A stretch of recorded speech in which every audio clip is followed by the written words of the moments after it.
Кайсыл аялыңар бейшик экениnden хабар берейинби силерге dedi пайгамбарыбыз сахабаларына. Сахабалар эки өзү төрт болуп ушинтип кана кандай сөз чыгат экен деп ушуну албырып турушту.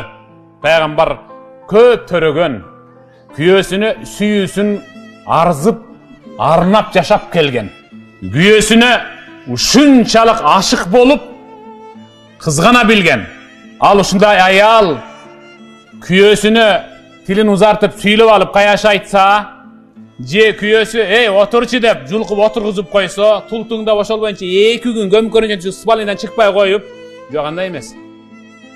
Күйөөсүнө зыян берип алса, жана күйөөсүнөн зыян көрүп калса деле деп атат. Күйөөсүнүн жанына келип, анын колун кармап, мына менин колум сиздин колуңузда турат. Мына колго кол тийишти. Аллахтын аты менен ант ичип айтам.